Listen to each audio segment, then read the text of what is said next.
Number 10. Klara Maurova. Klara Maurova is one of the scariest human beings to have ever walked the earth.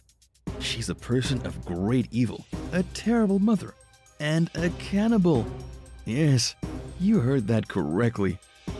Klara was a member of the worst religious cult that you've probably never heard of. She admitted to locking her son Andre in a cellar, torturing him, and eating him. It all began while Klara was in university. She met another student named Barbara, a girl of 32 who suffered from something called hypopituitarism. It's a special disorder that delays physical growth. Even though she was 32, she looked like she was a 13-year-old. She was able to use her disability to her advantage and convinced Klara to let her live with Klara and her children. Sadly, Barbara was also completely insane. She convinced Klara and her sister Katerina to join a religious cult. Everything after that is a little fuzzy. We know that the Maurova sisters were introduced to a cult, but it's unclear why they became so suddenly terrible. Klara would burn her children with cigarettes. She whipped them with belts, and then she skinned one of her sons and ate his flesh. This went on for about a year, until a neighbor accidentally hacked into a video feed of Carr's children locked in a cage. He called the police, and the whole thing was over.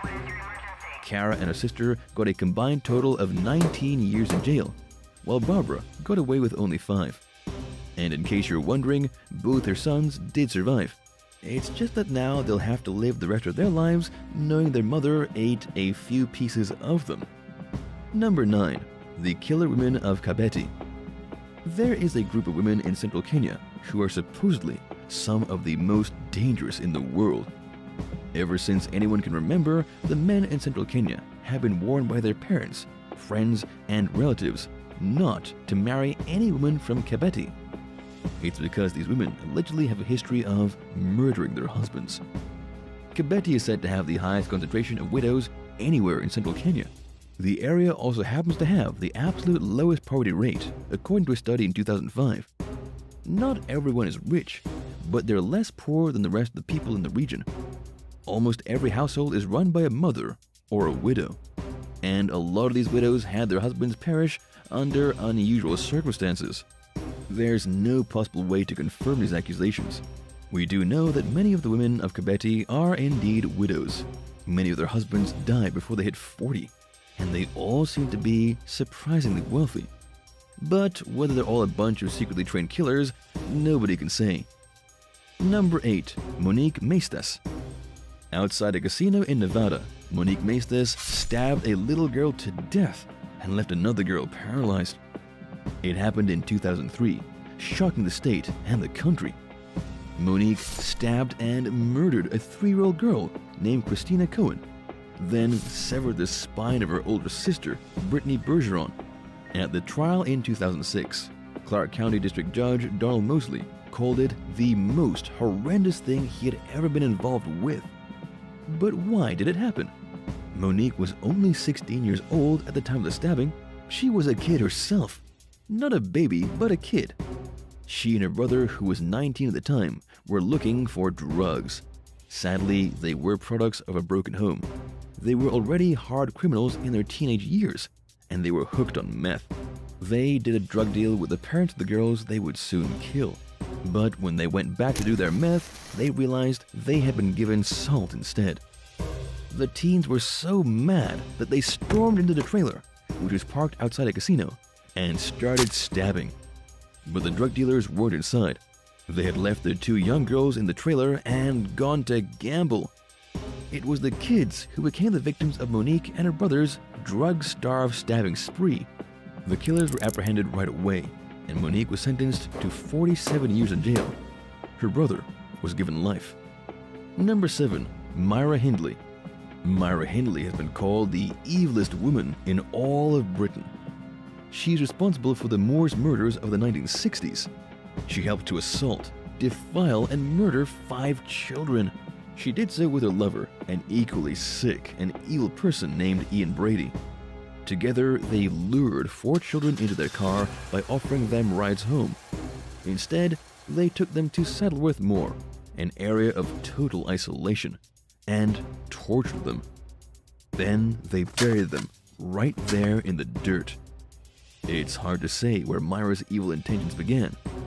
When she was caught, she blamed the crimes on Ian Bradley, but this was just an act to get herself out of trouble. The truth is that she met Ian when she was 18 and became completely obsessed with him.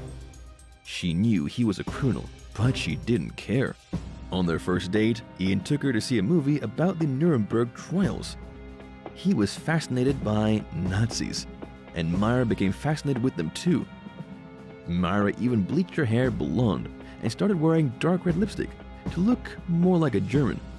Then the crimes started, or at least the plotting of crimes. They thought about how they could do some robberies and get rich, but ultimately decided it would be more fun if they started murdering. In 1963, on July 12th, they picked up Pauline Reed as she was walking to a dance. Pauline was only 16 years old. Her body wasn't found for nearly 20 years. Myra and her husband were finally caught in 1965 after one of their friends had come over to the house to pick up wine bottles. His name was David Smith, and as he waited for the wine bottles, he overheard Ian Brady beating a 17-year-old boy to death with an axe. David called the police, and that was the end of the murdering duo. But here's where things get a little philosophical. The judge who presided over the case called Brady wicked beyond belief, but they didn't think the same thing was true of Myra. Without Ian Brady, the judge believed that Myra would have never resorted to such crimes. But what if it was the other way around? What if Ian would have never resorted to murder without Myra to encourage and help him on the way? Either way, both of them got life in prison and will never get out. Number 6. Jennifer Faith. Jennifer Lynn Faith is a criminal mastermind. She convinced her boyfriend, a veteran with the U.S. Army named Darren Lopez, to kill her husband. She plotted his murder for the day after their 15th wedding anniversary. James Faith, having no idea his wife was secretly planning to murder him, was gunned down by Lopez as the couple walked their dogs. Jennifer made sure the couple was out that day at the designated spot so that she had a good alibi and didn't look suspicious. But in the end, all criminal masterminds are eventually undone. Jennifer looked extremely suspicious when she began providing her secret boyfriend with money and gifts. She had given him a flat-screen television and a couple of credit cards before the murder, and then paid off the rest with over $60,000 that she earned from a GoFundMe campaign. Jennifer had gone on TV and beseeched the public for help in finding her husband's murderer and giving her financial support. But then she used all that money to pay the man who killed her husband. It was all extremely sneaky, but not sneaky enough. And now Jennifer is going to jail. So is her boyfriend, who's been brought up on murder charges. Sadly, we're still waiting until May of 2022 to see what kind of sentence Jennifer gets for her role in James's death. Number 5. Lao Rongji. Lao Rongji allegedly killed 7 people, one of them being a little girl, before spending 20 years on the run. Lao is a Chinese national arrested at a shopping mall in Xiamen in 2019, where she was selling watches and living under a fake name. She's now been charged with murder, kidnapping, and robbery. Her crime spree began in 1996. She met a businessman named Zhang Kuyi at a nightclub, lured him into a rented apartment, and then murdered him. After the man was dead, Lao and her boyfriend Fa traveled to their victim's home and slaughtered his wife and daughter, seemingly for no reason. In July of that same year, Lao and Fa killed 2 more businessmen in failed attempts to get ransom money from their families.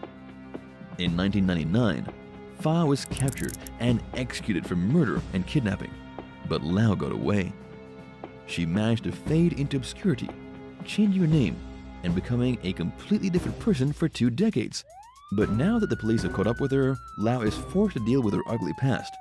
And considering she's on the wrong side of the Chinese justice system, it's unlikely that she will ever see the light of day again. Number 4. La Flaca III. The first La Flaca to work for the Los Zetas cartel in Mexico was Veronica Mireya. She started out as a police officer, but then signed on to work for the drug cartel. In 2011, she was arrested by the Mexican Marines and charged in numerous murders. Later that same year, Mexican authorities arrested another female cartel assassin named La Flaca on over a dozen murders. Both these women were put behind bars. Then the third La Flaca appeared on the scene. Her name was Jocelyn Alejandra Niño. The third La Flaca became famous when a picture of her was posted on Facebook and Twitter, sporting body armor, a gold chain, and a modified M4 assault rifle. She looked like she belonged on the cover of Vogue. In reality, she was an assassin, active in a violent battle between several different factions of the Gulf Cartel.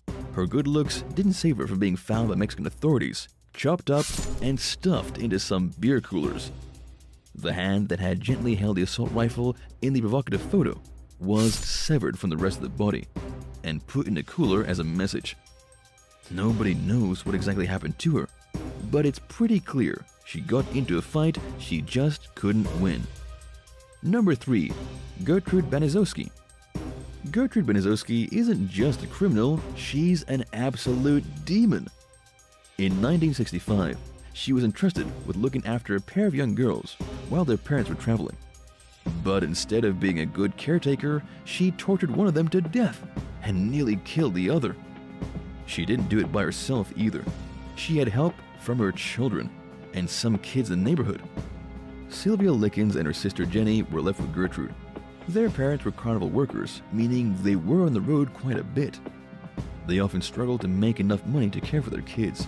Jenny was quiet and had a limp because she suffered from polio. But Sylvia was a lot more confident. She was 16 years old when she got dumped with Gertrude. Everything was fine for about 2 weeks. Then Gertrude went totally crazy. She locked Sylvia in a room and tortured her so severely that we can't even tell you what happened. What we can say is that the torture was so bad that Sylvia eventually couldn't even use the bathroom on her own. Gertrude would invite the neighborhood kids over and allow them to beat Sylvia up for fun. Sylvia was so beaten and weak that on October 26, 1965, she finally died from shock, malnutrition, and a brain hemorrhage. This was after 3 months of unimaginable torture and starvation. She was so bad at the end that she couldn't form intelligible words or move her limbs. Gertrude was eventually brought to justice. She served 20 years and got out on parole in 1985, despite a whole crowd of people outside the prison picketing to keep her inside. Gertrude was set free. Number 2. Griselda Blanco. Griselda Blanco, also known as the Black Widow, was born in Colombia in February of 1943. She died in Colombia in 2012 as one of the most famous female cocaine traffickers in the world. Griselda moved to Miami in the 1970s and became known as the godmother of cocaine. She eliminated her competition with ruthless violence. She was the one who plunged the city of Miami into a period of bloody mayhem known as the Cocaine Cowboy Wars. She was behind numerous murders, including one that involved a shootout at a mall in 1979. All the violence made her extremely wealthy. She smuggled an estimated 3 tons of cocaine into the US every year, earning roughly $80 million a month. But you can only stay on top for so long. She moved to California in 1984 in fear of her life. The next year, she was taken to New York to face drug charges. She was found guilty, given a sentence of 15 years in prison, but was then implicated in over 200 murders. She was charged with 3 of them, and after 6 years was deported to Colombia. That was when she retired from her life of crime, allegedly. But you can never just walk away from this kind of thing. In 2012, as she was leaving a butcher shop in the city of Medellin, Griselda Blanco was shot by an assassin on a motorcycle and died. Karma? Number 1. Legata. Shirley Silva Padilla, aka Legata, has killed at least 2 people and is looking at up to 35 years in prison. She hails from the Peruvian capital of Lima, where she belonged to a gang of thieves called Los Diabolicos. But her brief life of crime came to an abrupt end when she went out on a Wednesday night to get some food. She was visiting a restaurant, and the cook didn't give her enough chicken in her rice. The nerve! Instead of simply asking for more chicken, she got up and shot the chef until he was dead. Later on that same night, she shot someone else. Not even in Peru can you get away with murdering 2 people in a major city in one night. Shirley Silva Padilla was arrested and charged with murder. At only 23 years old, she's now stuck in prison until she's an old woman. And all because she didn't get enough chicken.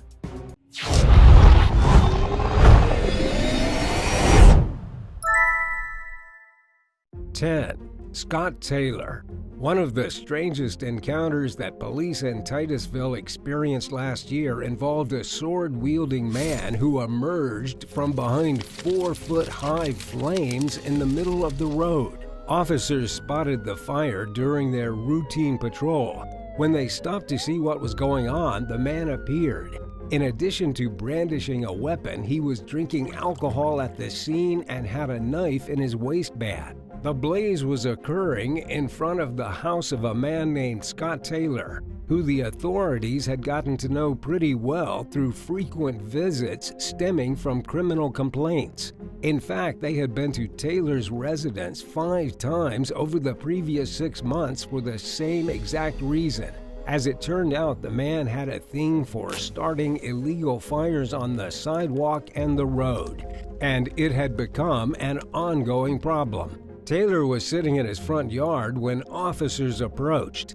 He was chugging from the half-gallon bottle of rum in his hand, but he cooperated when the cops told him to drop his weapons.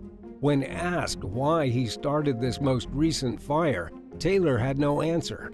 Police took him into custody and charged him with intentional or reckless burning and felony criminal mischief. The suspect continued to misbehave from behind bars by breaking an overhead sprinkler and intentionally flooding his cell. 9. Trey Cornwell. Last May, 29-year-old Trey Cornwell became the latest Florida man to make news headlines for a crazy arrest. It was arguably the large lightning bolt tattoo covering half his face that drew widespread attention, rather than the actual crime he was accused of. But that was also a strange story in its own right. The eccentrically inked man was accused of stealing an ambulance from a hospital in Hernando County while its crew was inside the emergency room dropping a patient off. He drove the emergency vehicle to the Miramar Beach area in Walton County and got it stuck in the mud and sand near the water. Cornwell left the ambulance at the scene and was later taken into custody. He was charged with grand theft auto and held on $10,000 bail. It wasn't his first rodeo with the law. A decade earlier, when he was 19, Trey had gotten into some trouble for allegedly stealing his stepfather's wallet. He was reportedly caught in the act, but sped off in his vehicle as his family members tried to stop him.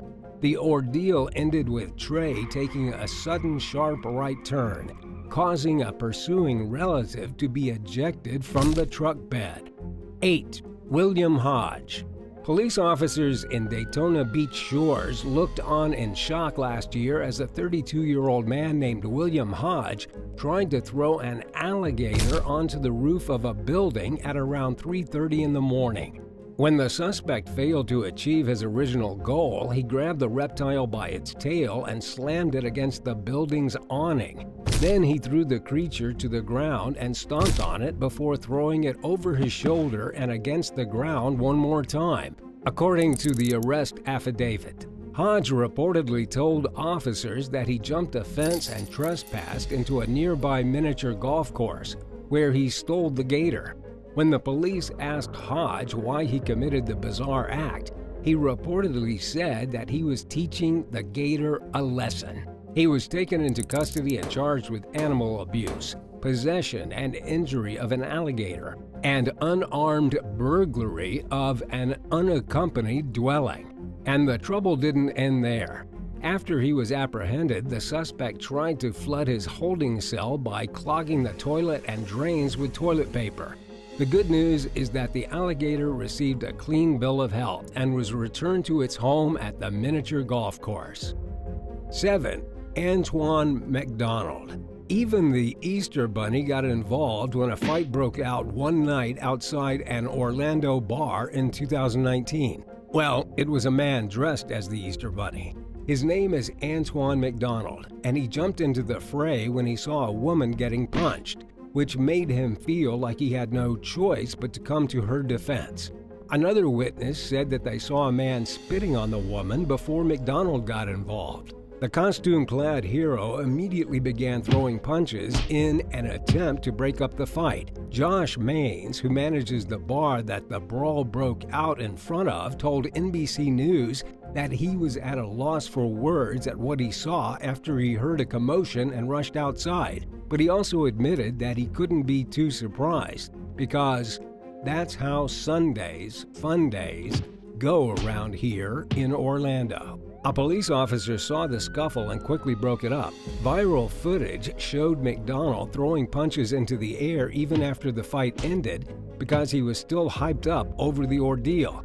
At first, the cops thought the encounter was staged. They even threatened to arrest McDonald if they saw him engaging in any similar interactions in the future.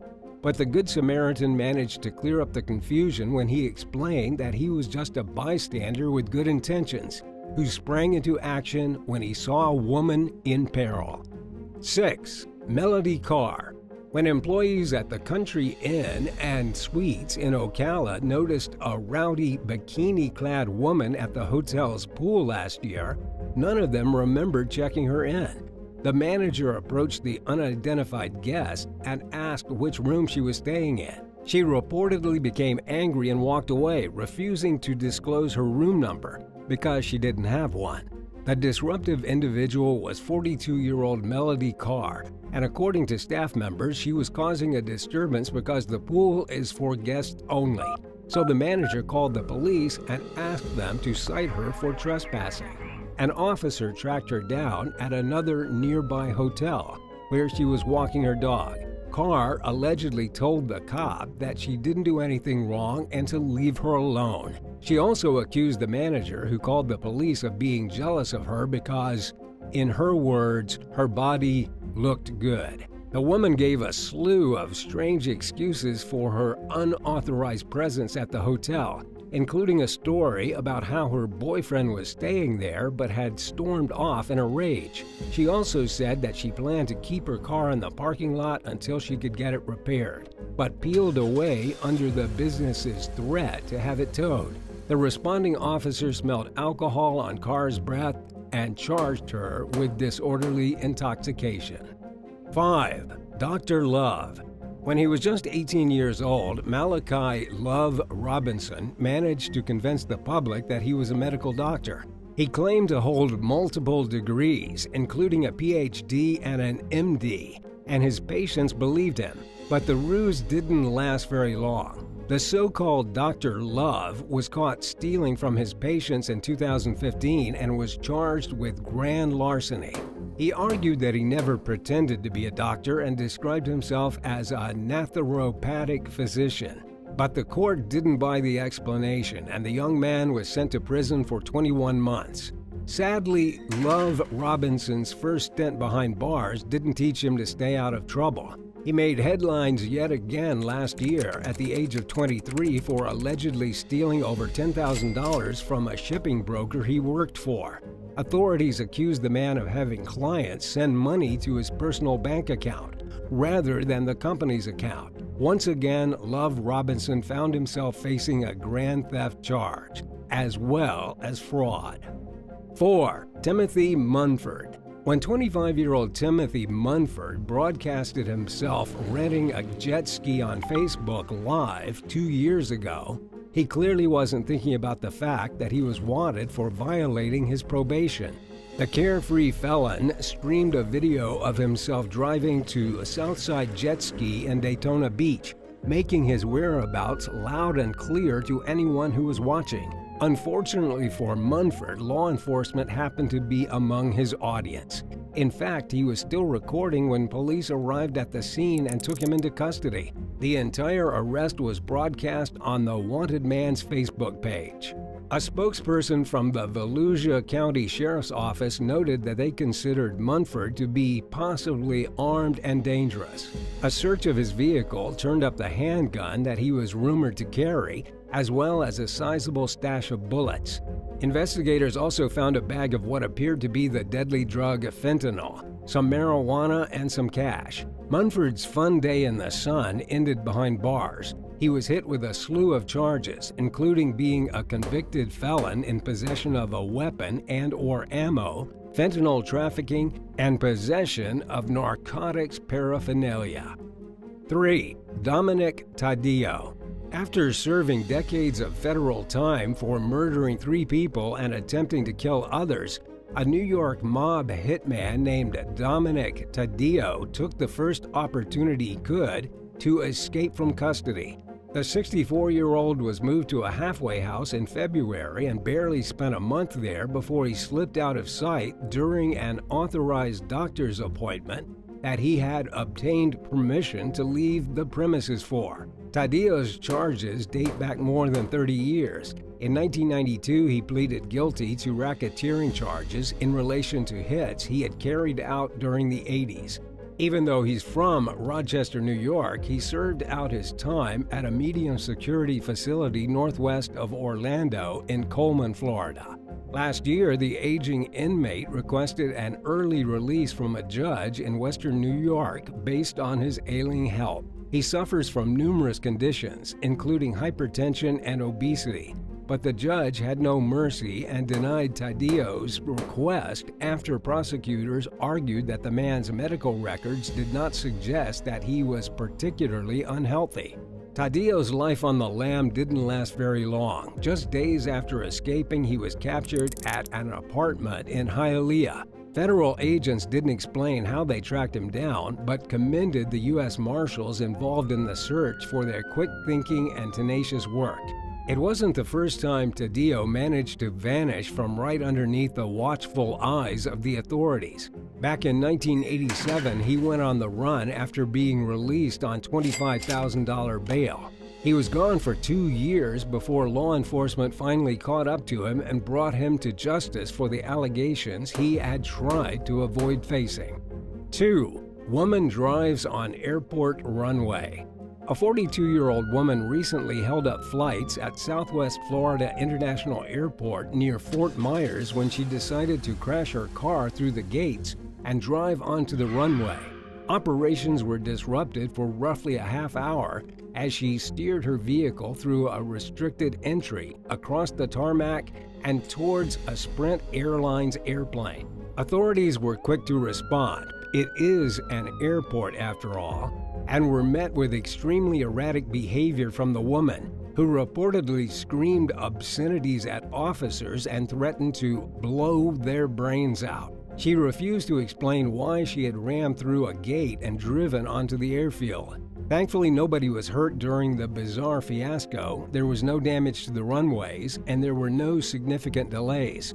Police charged the suspect with reckless driving, criminal mischief, violating a designated operational area of an airport, and threatening a public servant. She was released after posting a $205,500 bond and is free while the case works its way through court. 1. David Hines. Sadly, when the COVID-19 pandemic hit, many people misused the generous financial assistance that the federal government provided to prevent widespread economic disaster. In order to get the money to those who needed it urgently, it was much easier than usual for people to obtain funding that they may not have necessarily needed. Businessman David Hines took advantage of this easy access shortly after the pandemic began by submitting as much as $13.5 million in fraudulent loan applications to the Paycheck Protection Program, which was meant to provide relief to struggling companies. He claimed on the applications that he planned to use the money to issue payroll payments to his employees. The 29-year-old was ultimately approved for nearly $4 million in assistance, and he allegedly used the money not to keep his workers afloat, but for a high-end sports car and other frivolous personal expenses. Within days of receiving the payout, Hines reportedly spent around $318,000 on a 2020 Lamborghini Huracan. He is also accused of blowing money at upscale retailers and resorts in the Miami area. Thankfully, the alleged scammer's fun was short-lived. Authorities seized the Lamborghini and slapped Hines with several charges, including 1 count of bank fraud, 1 count of making false statements to a financial institution, and 1 count of engaging in transactions in unlawful proceeds. And the law did not go easy on the disgraced business owner, who pleaded guilty to 1 count of wire fraud earlier this year. Hines was sentenced to more than 6 years behind bars for his gross misuse of government funds.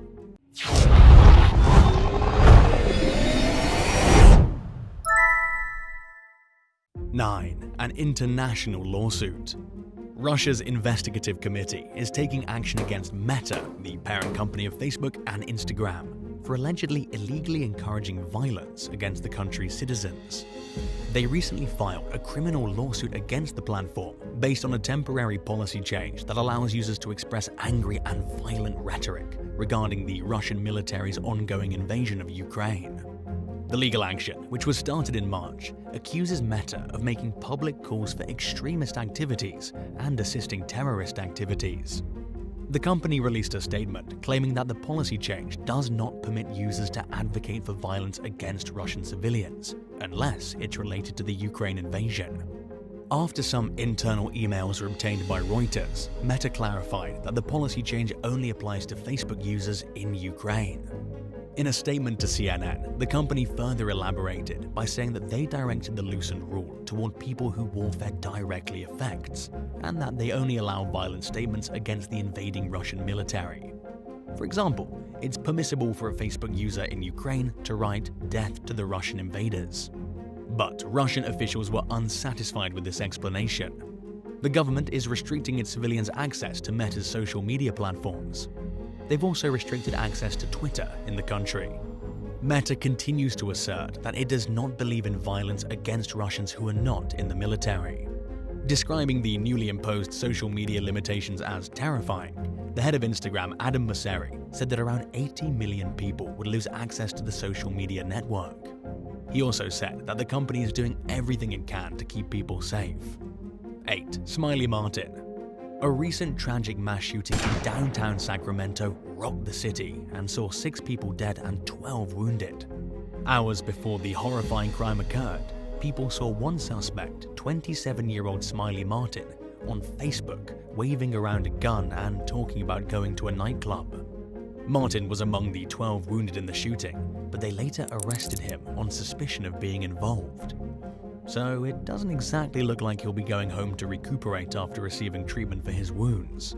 Police and the Sacramento Bee got the 15-minute clip before someone removed it from social media. It appears they filmed it outside a pair of apartment complexes, but the exact location is unknown. In the video, we can hear Smiley talking to a group of people about going to a club, but then mentioning that he didn't plan to go because he didn't have his ID. He then pointed a handgun, which investigators believe he'd stolen and modified, straight toward the camera. The footage also featured one victim, 32-year-old Joshua Hoy-Lucchesi, who died in the shooting. During the video, a patrol car passes by the group and asks the men if they've seen a missing child. They say no, and the officers drive away. The Sacramento police are still sorting out the details of what happened. For now, they seem hesitant to discuss the particulars. Evidence suggests that the violence was gang-related, that there were at least 5 shooters, and that 2 or more of the people who died were gang members. Based on records, it seems like the shootout may have stemmed from the long-running rivalry between Crips and Bloods. Just a year before the shooting, District Attorney Anne-Marie Schubert had vocally opposed Martin's early release from prison on assault and deadly weapons charges. She described the man as a career criminal and a threat to society. And, in hindsight, it seems like she was right, but he was released. Now that he's accused of yet another serious crime, he may not get off the hook so easily. 7. Chloe Jones. A 23-year-old Pennsylvania woman named Chloe Jones seemed more amused than scared when she saw herself listed as a wanted person on the Greene County Sheriff's Office's Facebook page in 2019. She responded to the post with snarky comments, including one remark in which she asked the agency if they do pickup or delivery. Police wanted Jones for allegedly failing to appear in court on a misdemeanor assault case. But it was most likely her behavior on Facebook, rather than the crime they accused her of, that prompted other social media users to encourage her to turn herself in. People seemed rather put off by her attitude, which they described using words like immature, embarrassing, and trashy. The backsassing young fugitive revealed in the heated back and forth that her original charge stemmed from a fight she got into during a previous jail stint. She claimed she hadn't shown up for court because her boyfriend was in the hospital. In her defense, she rightfully pointed out that none of the people bashing her had ever met her personally and didn't know her.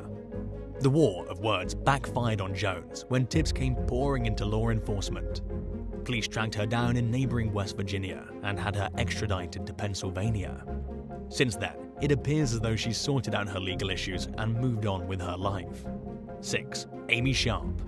In an entertaining display of the teenage tendency to have wayward priorities, a young Australian lady named Amy Sharp seemed less concerned that police wanted her for a crime than she was about the unflattering mugshot that 7 News Sydney used in a social media post about her in 2016.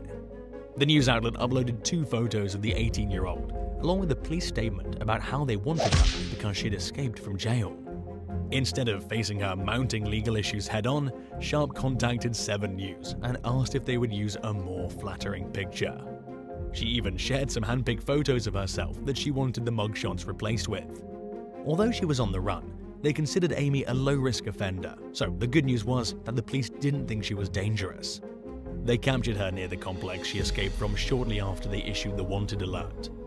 Fleeing turned out to be a terrible decision for Miss Sharp, who faced an additional charge of escaping lawful custody. New South Wales police declined to comment on whether Amy's comment helped them track her down. 5. Nakasia James. In early 2016, a young man named Dorian Powell turned up dead in San Bernardino County, California. Someone had stabbed him in the chest with a kitchen knife. It wasn't long before police turned their attention towards the 21-year-old's girlfriend, 18-year-old Nakasia James, who allegedly took credit for the brutal crime in a social media post. Nakasia reportedly wrote that a fight erupted between the couple when Dorian was drunk, and he struck her in the face. Nakasia said that she reacted by grabbing a knife and stabbing him. She said that she didn't intend to hurt him, suggesting that perhaps she was defending herself. The young woman finished the post with an apology to Dorian, along with RIP. The post fell in line with what Nakasia's brother and his girlfriend, who she left behind at the apartment when she fled the scene, told the police. Investigators soon tracked her down and charged her with murder.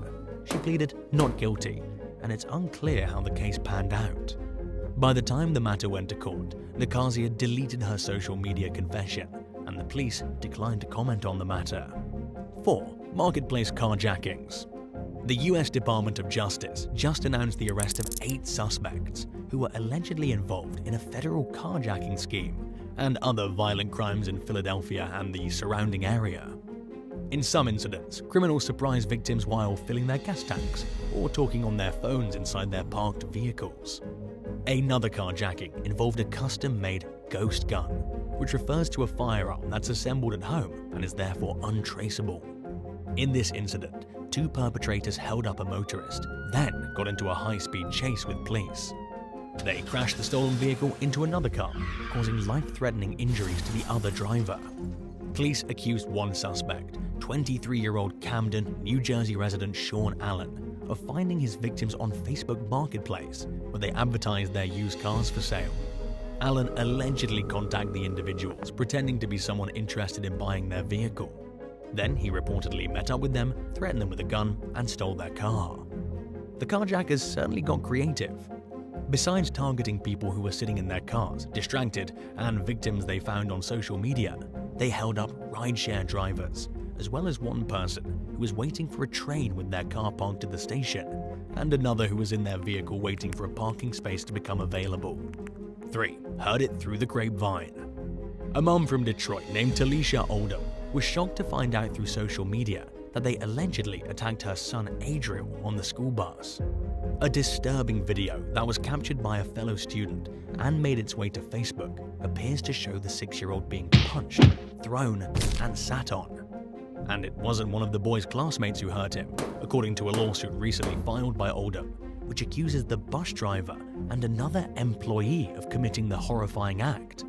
In hindsight, Talisha remembered Adriel wasn't acting like himself when he arrived home from school that day. She told Click on Detroit that her son was lethargic, didn't want his afternoon snack, and slept for hours.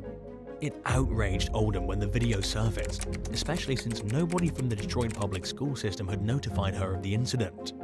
It's even more troubling that Adriel is autistic and struggles to communicate, making him especially vulnerable to abuse. Talisha's attorney, Arnold Reed, said that every single mechanism designed to protect this child failed, and that those mechanisms are still failing. Neither he nor Talisha knows what led up to the heartbreaking and infuriating actions against little Adriel. The school district claimed it sent an automated call to parents after learning of the incident, but the lawsuit accuses the district of lacking in its response to what happened. They fired the bus driver after the allegations came to light, and they cleared another staff member of any wrongdoing. Adriel is now being homeschooled so that his mother can ensure his safety and well-being at all times. 2. Jonathan Robinson. A 28-year-old resident of Dale, South Carolina, named Jonathan Robinson recently found himself on the wrong side of the law after he allegedly robbed a Facebook seller at gunpoint. According to police, he responded to an advertisement for a used video game console and made plans to meet up with the seller at a restaurant. Robinson then reportedly changed the meeting location to a local community center, where he pulled a gun on the unsuspecting seller and demanded the man's wallet, watch, cell phone, and the gaming system. Robinson fired no shots, and they reported no injuries, but he's still facing some serious consequences for his alarming behavior. Not long after the robbery, police pulled him over and took him into custody on warrants related to the allegations against him. Police charged the suspect with armed robbery and possession of a weapon in the commission of a violent crime. He's currently in custody as he awaits the next step to sorting things out with the justice system. The incident reflects a bigger problem in the area, according to the Beaufort County Sheriff's Office, which noted that this was at least the 4th armed robbery in recent months where they victimized someone via Facebook Marketplace and other selling platforms. This may create a new saying, seller beware, rather than the old one, buyer beware. 1. Daniel Clark. In one of the most bizarre internet stalking cases to make headlines recently, they accused a British man named Daniel Clark of carrying out a vile campaign harassment against a 20-year-old woman, her boyfriend, and her parents between late 2020 and early 2021. The victim didn't know Clark when he messaged her and told her to stop following him on her yellow moped. She doesn't own a yellow moped, so she thought nothing of the message and ignored it. Things escalated quickly. 30-year-old Clark soon began publicly accusing the woman's parents of being pedophiles. He also sent her sickening messages and photos, including at least one image of male private parts. The deranged stalker eventually began making terrifying threats against his victims, saying that he was going to kill the woman's parents and stating his plans to murder her as well. He made other cryptic but worrisome promises, including, in his words, "You're going to pay big time for what your family has done to me." Clark also sent the woman a photo of a knife sitting on his leg and ultimately showed up at her house with a metal bar in his hand. She went to the police, and when they tracked him down, they found the knife in his possession. Finally, they arrested Clark. He reportedly admitted to stalking the woman and sending malicious messages to her and her family. A judge ordered him to go to rehab, wear a tracking device, and undergo 2 years of supervision.